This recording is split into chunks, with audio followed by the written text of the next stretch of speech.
The secret about prayer I only share with my spiritual sons and daughters is not something you can copy with your lips or master with your intelligence. It is something that must first break you before it builds you. Many people pray, yet few truly meet God. Not because heaven is closed, but because the heart remains unopened. Prayer is not an activity you perform to impress God. It is a posture you take to surrender to Him. When prayer becomes noise, heaven becomes silent. When prayer becomes surrender, heaven begins to speak. Listen to me carefully. Prayer is not how long you speak. It is how deeply you listen.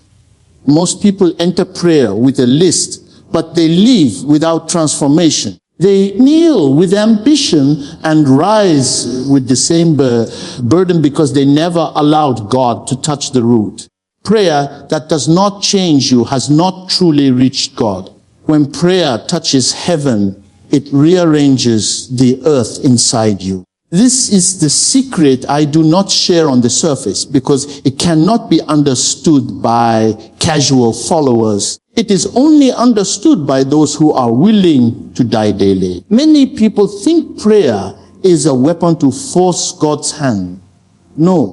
Prayer is the place where your hand is removed so God's hand can take over. As long as you are still in control, prayer will remain shallow. God does not compete with your ego. He waits patiently until your strength is exhausted, until your wisdom fails, until your confidence collapses. Then He steps in, not to shame you, but to save you. I have seen people pray in fire, yet live in fear. I have seen people shout, Amen, yet whisper doubt in their hearts. Prayer does not begin with your mouth. It begins with your conscience. You cannot deceive God with volume. Heaven responds to alignment, meant not excitement. When your heart agrees with God's will, even silence becomes a powerful prayer. This is the secret prayer, is first God working on you before He works for you. If you rush God to change your situation without allowing Him to change your nature, you will repeat the same cycle again and again. Many prayers are delayed not because God is slow, but because the one praying is not ready to carry the answer. Some blessings will destroy you if they arrive before you are transformed. That is why God loves you enough to wait. Prayer exposes who you truly trust. When pressure comes, what do you do first? Panic or pray? When resources disappear, do you complain or commune? The depth of your prayer life is revealed in crisis, not in comfort. Anyone can pray when things are good, but only sons and daughters remain in prayer when heaven seems quiet. Silence from God is not rejection, it is invitation. It is God drawing you deeper, beyond feelings, beyond emotions, into faith. Let me tell you something that will shock you. Prayer is not always answered with words. Sometimes it is answered with strength to endure, wisdom to wait, or grace to forgive. If you define answered prayer only by what you receive, you will miss what you become. God is more interested in forming Christ in you than fixing things around you. When Christ is formed in you, solutions begin to chase you. This is why prayer must be rooted in relationship, not desperation. Desperation prays for escape. Relationship prays for understanding. Desperation demands quick results. Relationship trusts divine timing. When prayer is driven by fear, it produces anxiety. When prayer is driven by faith, it produces peace even before the answer comes. Peace is often the first evidence that heaven has heard you. I am speaking to those who want to grow, not those who want to perform. Prayer is not a stage, it is an altar. At the altar, something must die. Your pride must die. Your impatience must die. Your need to be seen must die. Until something dies, Nothing truly lives. That is why shallow prayer produces shallow faith. But broken prayer produces enduring power. The secret my spiritual sons and daughters understand is this: prayer is obedience before it is petition. Many people ask God for direction, yet they ignore the instruction they already have. Why should God give you a new word when you have not obeyed the last one? Prayer that refuses obedience becomes religious noise. Obedience turns prayer into a living conversation. Do you know why some people pray yet remain confused? Because prayer without the word is blind. And do you know why some read the word yet remain powerless? Because the word without prayer is dry. When prayer and the word meet, light is released. That light exposes, corrects, heals, and empowers. You cannot separate intimacy from truth and expect spiritual maturity. Another secret is this: prayer is not meant to make God agree with you. It is meant to bring you into agreement with God. When you finally align with His will, struggle ends. Not because challenges disappear, but because resistance inside you disappears. Many battles are prolonged because we are fighting God's process while asking for God's help. The moment you surrender to His process, grace takes over the fight. Prayer is costly. If your prayer life costs you nothing, it will produce nothing. True prayer will cost you time, comfort, reputation, and sometimes even relationships. But what it produces is eternal. People want the anointing but avoid the crushing. They want the glory but reject the cross. There is no resurrection power without death to self. Let me speak plainly. Prayer is not magic. It is not a formula. It is not a shortcut. It is walking with God when no one is clapping, trusting Him when no one understands, remaining faithful when nothing seems to work. This is the level where prayer becomes life, not an event. At this level, even your breath becomes worship. When you reach this depth, you stop praying to be seen and start praying to be changed. You stop asking God to remove people and start asking Him to remove pride. You stop praying against enemies and start praying for discernment. You stop chasing miracles and start pursuing righteousness, and miracles begin to follow you naturally. This is why I am careful with whom I share this. Casual listeners want quick answers. Sons and daughters want lasting transformation. Casual listeners ask, how long should I pray? Sons and daughters ask, how should I live? Because they understand that prayer is not separated from character. Your lifestyle is the loudest prayer you pray. Do not be deceived. Heaven does not respond to titles, positions, or public image. Heaven responds to humility. The prayer that moves God is the prayer that admits weakness. God is attracted to brokenness, not arrogance. When you say, I cannot do this without you, heaven moves closer. When you say, I can handle it, heaven waits. Some of you are praying for doors to open, but God is praying for you to grow. Some of you are praying for speed, but God is building stability. Some of you are praying for visibility, but God is developing integrity. If He answers you too quickly, you may outrun your character and destroy your future. So He slows you down, not to punish you, but to protect you. Prayer also teaches you timing. Not every good desire is a God-timed desire. In prayer, God trains your patience. He teaches you to trust His calendar. Faith that cannot wait is faith that will collapse under pressure. Waiting is not wasted time, it is preparation time. Those who learn to wait in prayer learn to walk in authority. This is the deepest part of the secret. Prayer continues, even when words stop. There comes a level where you no longer struggle to pray, because your life has become prayer. Your reactions change. Your desires change. Your appetite changes. You no longer chase what once excited you because your heart has tasted something deeper. At this level, temptation loses its power because intimacy has taken over. When you understand this, you stop measuring prayer by minutes and start measuring it by fruit. Is your love growing? Is your forgiveness deeper? Is your obedience quicker?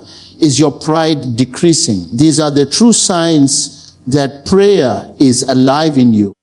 Power without character is dangerous. Prayer builds character before it releases power. I am speaking to those who are tired of pretending, tired of religious routines, tired of empty words. God is not looking for perfect prayers. He is looking for honest hearts. Come as you are, but do not remain as you are. Let prayer reshape you. Let it confront you. Let it heal you. Let it humble you. When prayer becomes this real, fear loses its grip. Even if the storm remains, your heart becomes calm. Even if the answer delays, your faith remains strong. This is how spiritual sons and daughters are formed, not through hype, but through hidden devotion. What you become in secret will speak louder than what you say in public. Remember this and carry it with you. Prayer is not a tool to escape life. It is the power to face life with God. When God becomes your focus, problems become small. When problems become your focus, God seems distant. Choose your focus. Choose depth over display. Choose surrender over struggle. Choose intimacy over information. This is the secret. Not many will accept it because it demands everything. But those who do will never remain the same. When prayer becomes life, fear loses authority. Because fear survives only where God is treated as a visitor instead of a resident.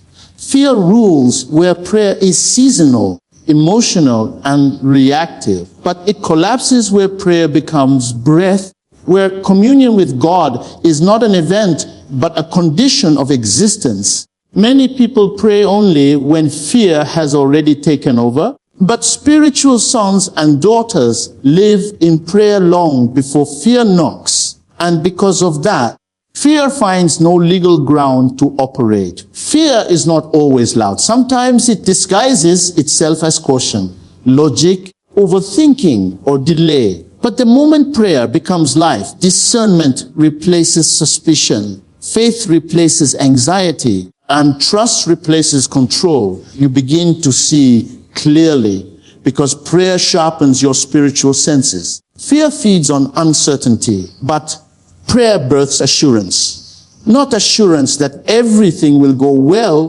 but assurance that God remains good even when things go wrong. Most people want prayer to remove fear, but prayer was designed to remove self. Fear gains authority when self is central.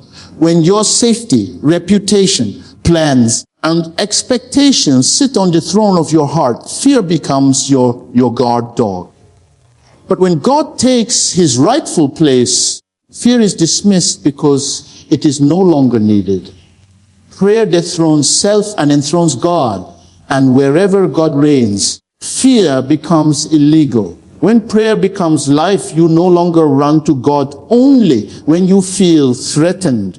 You walk with him in ordinary moments. And because of that, extraordinary challenges do not shock you.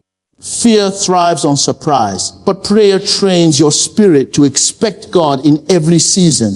You stop asking, why is this happening to me? And start asking, what is God forming in me? That shift alone breaks the backbone of fear. Fear often speaks louder than faith, because it speaks to what you can see. Prayer connects you to what cannot be seen. The unseen governs the seen, but only those who live in prayer learn to trust what their eyes cannot confirm. When prayer becomes life, your confidence is no longer tied to visible evidence. You believe before you see. You stand before you feel strong. You obey before you understand. And fear loses its voice because it depends on evidence to survive. Many people confuse loud prayer with living prayer. Loud prayer may impress people, but living prayer transforms the heart. Living prayer means your reactions are sanctified. It means your decisions are filtered through God's presence. It means you do not panic easily, because panic is a sign that prayer is still external. When prayer becomes internal, peace becomes your default response, not because danger disappears, but because God's nearness becomes more real than the threat. Fear also loses authority when prayer becomes life, because prayer restores perspective. Fear magnifies problems and minimizes God. Prayer magnifies God and shrinks problems to their proper size. The problem may still be large, but it no longer looks final. You understand that what you see is temporary, but what God has spoken is eternal. That understanding is not learned in a moment of crisis. It is cultivated in a life of prayer. When prayer becomes life, you stop negotiating with fear. You no longer ask fear for permission before you obey God. Many people delay obedience because fear presents logical arguments. It tells you about risk, loss, rejection, and failure. But prayer teaches you that obedience is safer than comfort. Disobedience carries greater risk than faith. Once you know this, fear loses its bargaining power. Fear is also connected to identity. When you do not know who you are in God, fear defines you. It tells you what you cannot do, where you cannot go, and what you are not capable of becoming. But prayer roots your identity in God, not in circumstances. You stop seeing yourself as a victim of life and start seeing yourself as a vessel in God's hands. Fear cannot dominate a person who knows they belong to God. Living prayer also breaks the fear of people. When prayer becomes life, human opinion loses weight. You stop living to be accepted and start living to be obedient. Fear of rejection, fear of criticism, fear of being misunderstood, all these lose authority when your confidence is anchored in God's approval. You realize that pleasing God may cost you applause, but it will give you peace, and peace is greater than popularity. Another way fear loses authority is through trust built over time. Prayer builds history with God. You remember how He helped you before, how He sustained you when you were weak, how He opened doors you never imagined. That memory becomes a weapon against fear. Fear thrives in forgetfulness, but prayer keeps remembrance alive.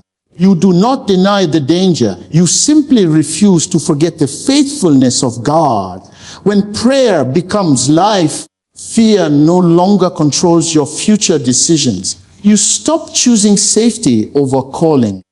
You stop settling for what is familiar instead of stepping into what is faithful. Fear always pushes you to preserve your life, but prayer teaches you to surrender it. And when you surrender your life to God, you discover that nothing truly valuable can be lost.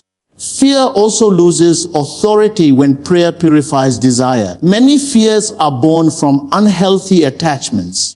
You fear losing what you idolize. Prayer slowly reorders your love. God becomes first, and everything else finds its proper place. When God is first, losing other things no longer feels like death. Fear weakens when your heart is free.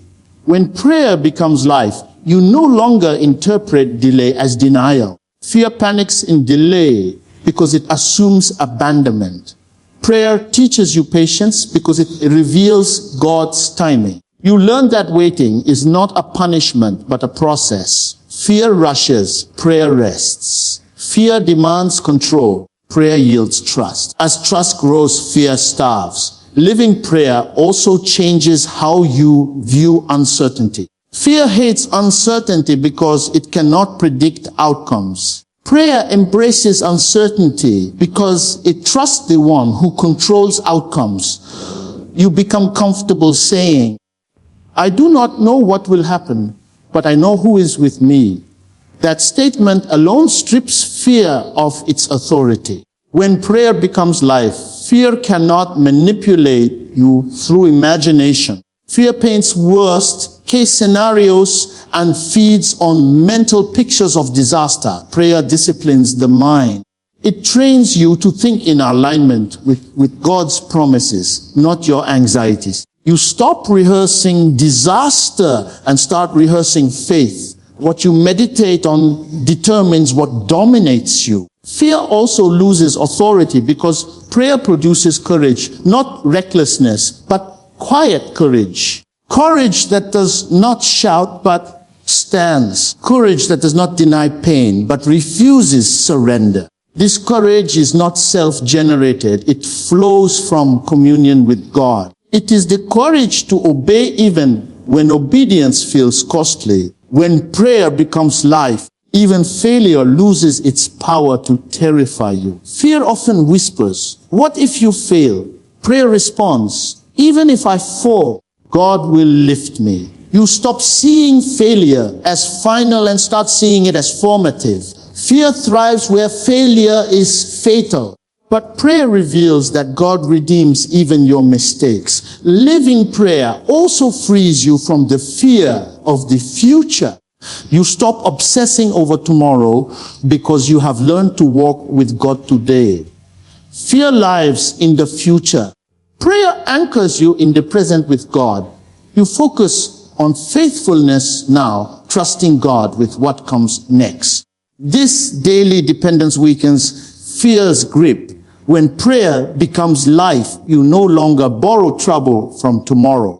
You deal with today's grace today. If fear wants you to carry tomorrow's burdens in advance, but prayer releases daily strength. You learn that God supplies grace in portions, not in excess, and that is enough. Fear also loses authority when prayer becomes life, because prayer teaches you to release control. Control and fear are partners. The more you try to control outcomes, the more anxious you become.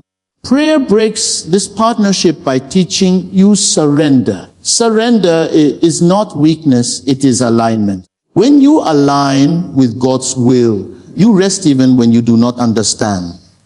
When prayer becomes life, storms no longer define you. They may shake you, but they do not shape you. God's presence becomes your anchor. Fear may knock, but it does not move in. You feel it, but you are not governed by it. You acknowledge danger without surrendering authority. Living prayer also transforms suffering. Fear views suffering as meaningless punishment. Prayer reveals suffering as a refining process. This does not remove pain, but it removes panic. You understand that God is at work even in what hurts, and that understanding stabilizes your soul. When prayer becomes life, your confidence shifts from outcome-based to relationship-based. You are no longer confident because you know what will happen, but because you know who walks with you. Fear loses authority because it depends on uncertainty. And prayer teaches you that relationship with God is the greatest certainty. Fear cannot dominate a life where prayer flows naturally, not forced, not religious, not mechanical, but alive. Alive in thought, alive in speech, alive in obedience, alive in surrender. When prayer becomes life, fear does not need to be cast out loudly. It simply fades because it has nothing left to stand on.